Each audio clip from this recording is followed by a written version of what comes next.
Class 11 के सभी बच्चों का बहुत बहुत स्वागत है। मैं अपने YouTube चैनल पे आपका अपना केमिस्ट्री टीचर अकबर आलम आपका स्वागत करता हूं और सारे बच्चों से ये उम्मीद करता हूं कि बेटा कोविड महामारी हमारे क्षेत्र के अंतर्गत बहुत तरीके से बढ़ रही है, लंबे समय से बढ़ती चली आ रही है, बहुत से पेशेंट मिल रहे हैं। इसलिए मैं सभी बच्चों से उम्मीद करता हूँ कि आप स्वस्थ रहें, घर पर रहें और पढ़ाई करने का कार्य करते रहें। देखिए, पिछले प्रीवियस वीडियो के अकॉर्डिंग हमने आपको कैथोड रेस के गुण के बारे में सारी चर्चाएं कर ली थी। आज एक नया वीडियो नए तरीके से एक नया पैटर्न जो है वो हम उसको पढ़ाने का काम करेंगे। आज का हमारा जो वीडियो है वो मिल्कन का तेल बूंद प्रयोग है और फिर उसके बाद इलेक्ट्रॉन के लिए आवेश द्रव्यमान अनुपात अर्थात E/m के निर्धारण की क्रिया के बारे में हम पढ़ेंगे। तो आइए हम वीडियो को स्टार्ट करते हैं, टॉपिक को देखते हैं। देखिए, सबसे पहला टॉपिक हमारा निकल के आता है बेटा, लिखा है मिल्कन का तेल बूंद प्रयोग, लिखा है ना। एक वैज्ञानिक हुए थे मिल्कन, जिन्होंने सन 1917 में तेल बूंद प्रयोग के द्वारा यह सिद्ध किया था कि इलेक्ट्रॉन में उपस्थित ऋणावेश का मान, याद रखना मिल्कन ने यह प्रयोग क्यों किया था। क्वेश्चन पूछा जाए मिल्कन ने भैया ये प्रयोग क्यों किया, इसलिए किया था क्या कि प्रमुख रूप से इलेक्ट्रॉन पर जो उपस्थित ऋणावेशित मान है उसकी गणना को प्रमुख रूप से करने का कार्य किया जा सके। तो मिल्कन नामक वैज्ञानिक ने सन 1917 में तेल बूंद प्रयोग के द्वारा यह सिद्ध किया कि इलेक्ट्रॉन पर उपस्थित ऋणावेश का मान -4.808 गुणा 10⁻⁻10 ESU अर्थात इलेक्ट्रोस्टैटिक यूनिट। यूएसयू का फुल फॉर्म ये पूछा जाता है, कंपटीशन एग्जाम में भी बहुत पूछा जाता है, पेपर्स में भी बहुत आता है। ESU को स्पष्ट कीजिए, तो याद रखिएगा इलेक्ट्रोस्टैटिक यूनिट के नाम से इसको हम क्या करते हैं जानते हैं, जिसको अगर आप कन्वर्ट कर दोगे तो कूलाम में परिवर्तित हो जाएगा। -1.602 ×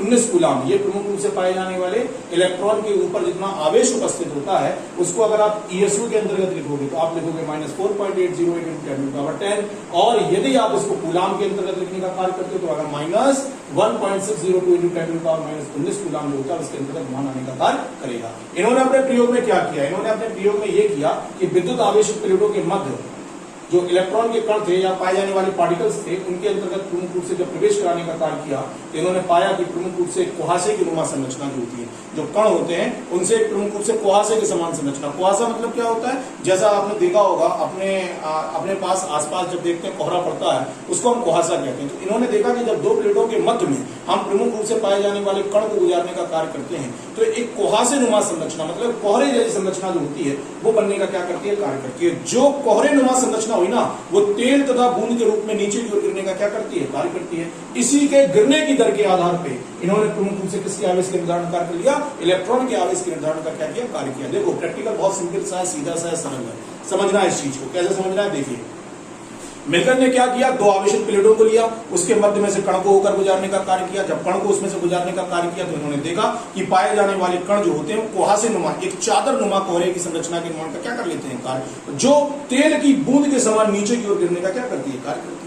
इस तेल की बूंद के रूप में जो गिरने वाला प्रमुख रूप से कण है, इसी कण के आधार पर, इसके गिरने की दर के आधार पर कितनी तेजी से नीचे की ओर आने का कार्य कर रहा है, इस आधार पर प्रमुख रूप से हम किसके निर्धारण का कार्य कर देते हैं, इलेक्ट्रॉन का जो आवेश होता है उसके निर्धारण का क्या करते हैं, कार्य करते हैं। इसी प्रैक्टिकल को हम मिल्कन के तेल बूंद प्रयोग के नाम से क्या करते हैं, जानते हैं। आई होप समझ में आ गया होगा सबको, बहुत ईजी है, कोई बहुत बड़ा दिक्कत नहीं है। चलिए नेक्स्ट टॉपिक के अंतर्गत आते हैं, अगले टॉपिक के बारे में बात करते हैं, इसको समझते हैं जरा। अगला टॉपिक देखिए जल्दी से, अगला टॉपिक आपका जो आता है निकल के, नेक्स्ट टॉपिक हमारा जो निकल के आया, अगला टॉपिक आपका आता है इलेक्ट्रॉन के लिए आवेश द्रव्यमान अर्थात E/m का मान। बहुत इंपॉर्टेंट क्वेश्चन, अर्धवार्षिक के लिए, त्रैमासिक के लिए, आने वाले अगले कंपटीशन एग्जामों के लिए बहुत बढ़िया क्वेश्चन है, सिंपल सा क्वेश्चन है। E/m का मान हमें निकालने का काम करना है। तो ब्रिटिश वैज्ञानिक जे थॉमसन ने सन 1897 में आवेश तथा द्रव्यमान, E का मतलब क्या होगा यहाँ पे, आवेश, और m का मतलब यहाँ पे क्या होगा, द्रव्यमान। अर्थात हम क्या कर रहे हैं, आवेश और द्रव्यमान के मध्य में एक अनुपात को स्पष्ट करने का क्या कर रहे हैं, कार्य कर रहे हैं। इसी नियम को हम प्रमुख रूप से E/m के नियम के नाम से क्या करेंगे, जानेंगे। समझ लो E/m का मतलब क्या है, किस किस के मध्य में निर्धारण कर रहा है, दो चीजें नहीं है, केवल आवेश और द्रव्यमान। आप आवेश और द्रव्यमान को लेने का कार्य करिए, आवेश और द्रव्यमान का जो अनुपात होगा उसी अनुपात को हम प्रमुख रूप से किसके नाम से, E/m के नाम से क्या करेंगे, जानेंगे। देने वाला वैज्ञानिक कौन था, जे थॉमसन नामक वैज्ञानिक ने इसको देने का क्या किया, कार्य किया। चलो पढ़ लो जरा इस प्रयोग को, कंडीशन क्या है इसकी। लिखा इस प्रयोग में इन्होंने विसर्जन नलिका में मुक्त हुए इलेक्ट्रॉन के पुंज पर विद्युत तथा चुंबकीय क्षेत्र को लगाने का कार्य किया। इनके विचलन निम्न कारणों के कारण प्रस्तुत होते हैं। मतलब इन्होंने क्या किया, विद्युत क्षेत्र लिया, चुंबकीय क्षेत्र लिया, इसके बीच में से इलेक्ट्रॉन के कण को क्या कर दिया, गुजार दिया। जब इलेक्ट्रॉन का कण इसमें से गुजरने का कार्य करता है तो होता क्या है भाई, किस तरफ जैसे इलेक्ट्रॉन है तो चार्ज किसका है, इसके ऊपर माइनस का, तो किसकी ओर झुक जाएगा, धनावेशित प्लेट की ओर झुकने का कार्य करेगा। इसी के आधार पर इन्होंने कुछ पॉइंट्स जो हैं वो अपने स्पष्ट करने के कार्य। कौन कौन से पॉइंट स्पष्ट करने के कार्य आइए देखते हैं। देखो भाई, सबसे पहले पॉइंट के अंतर्गत आ जाओ। सबसे पहला पॉइंट इसके अंतर्गत है, कण पर ऋणावेश का मान अधिक होने पर विद्युत तथा चुंबकीय क्षेत्र की क्रियाओं में इसका जो मान होता है वह प्रमुख रूप से क्या होता है, बढ़ जाता है। इस प्रकार इसकी विचलन जो होता है अधिक होता है। इसका मतलब समझिए, टेक्निकल समझिए, टेक्निकल वर्ड लिखा है, डिकोड करो इसको, समझो। हमारे पास ये दो आवेशित प्लेटें हो गई, एक कौन प्रमुख रूप से क्या कहते हैं, प्लस। देख लो, मैं इसको थोड़ा सा व्हाइट बोर्ड के अंतर्गत दिखा देता हूं, समझ जाओगे तुरंत। देखो, इस बोर्ड के अंतर्गत देखना क्या करना है हमें। हम क्या करेंगे समझना, एक हमारे पास ये आवेशित प्लेट है, ठीक है, इसके ऊपर चार्ज लगा हुआ है किसका, प्लस का। दूसरी आवेशित प्लेट हमारे पास ये है, इसके ऊपर चार्ज लगा हुआ है माइनस का। इसके बीच में से हम इलेक्ट्रॉन का पार्टिकल्स, ये है हमारा इलेक्ट्रॉन पार्टिकल्स, इसको गुजारने का कार्य करते हैं। देखो भैया, इलेक्ट्रॉन के ऊपर जो आवेश है वह कौन सा आवेश है, ऋणावेश है भाई, ऋणावेश है। जब ये ऋणावेश है तो ये क्या करेगा, जब ये ऋणावेश प्रमुख रूप से इन दो प्लेटों के बीच में से होकर गुजरने का कार्य करेगा। देखो इसके ऊपर ऋणावेश है ना, जब ये ऋणावेश प्रमुख रूप से यहाँ से गुजरने का कार्य करेगा तो किसकी प्लेट की ओर झुक जाएगा, धनावेश की प्लेट की ओर झुकने का क्या करेगा, कार्य करेगा। अर्थात इसका वेग इतना ज्यादा तेज होगा, ये इतनी जल्दी तरीके से प्रमुख रूप से मोल्ड करेगा और ये प्रमुख रूप से जाकर कहां रुकने का कार्य करेगा, प्लस आवेश के ऊपर जाकर रुकने का कार्य करेगा। तो सबसे पहले उन्होंने E/m के लिए देखा कि जब पाए जाने वाले इलेक्ट्रॉन को आप विद्युत चुंबकीय क्षेत्र से गुजारने का कार्य करते हो तो इलेक्ट्रॉन जो होता है अपने ऋणावेश के कारण धनावेश की ओर प्रमुख रूप से झुकने का क्या करता है, कार्य करता है। चलो आगे बढ़ जाओ,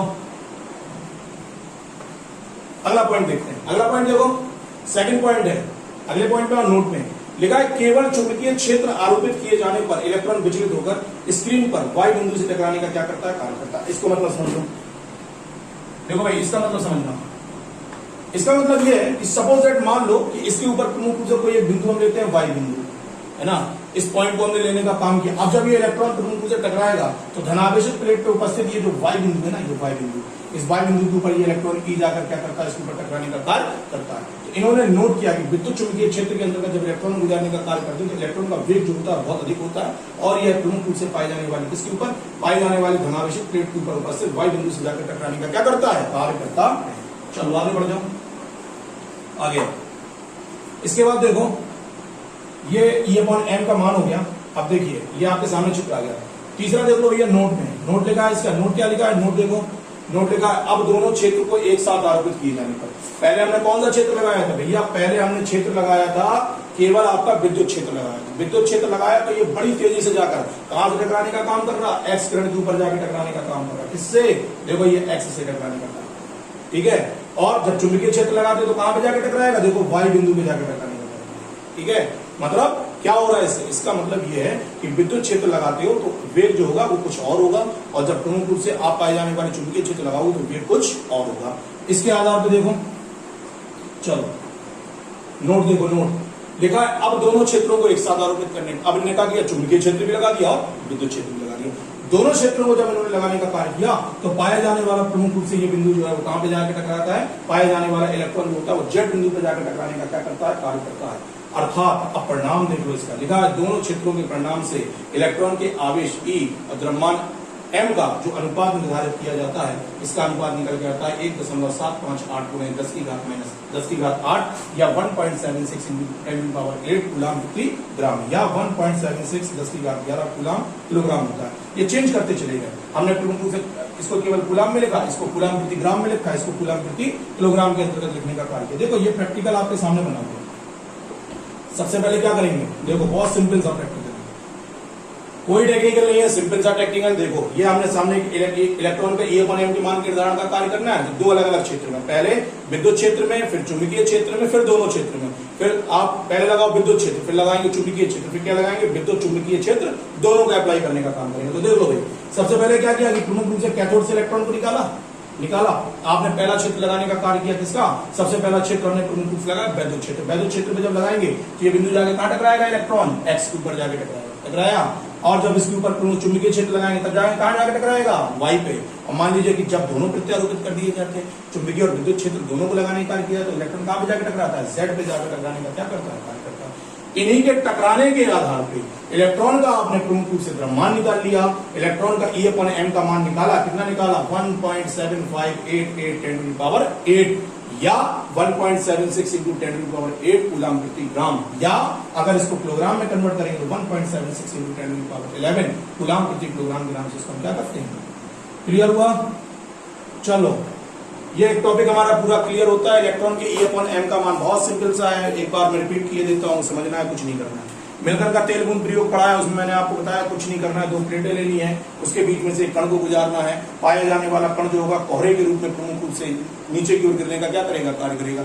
जो इसके कण के गिरने की दर होगी उसी के आधार पर प्रमुख रूप से मिलकर के प्रयोग को लिखने का क्या करते हैं, कार्य करते हैं। ठीक, दूसरा देख लो, इलेक्ट्रॉन के E/m का मान बहुत सिंपल का टॉपिक, कुछ नहीं करना है।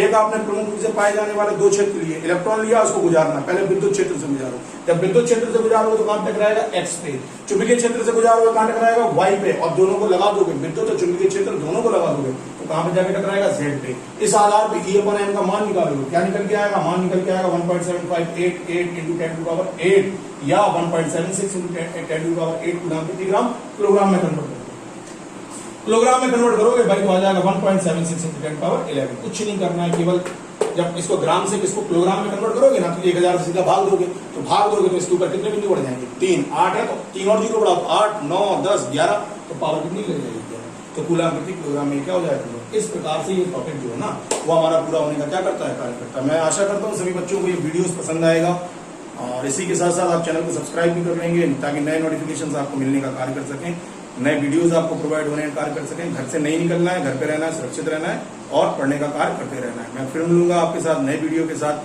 पुनः उपस्थित होंगे, तब तक के लिए बहुत बहुत धन्यवाद, बहुत बहुत आभार।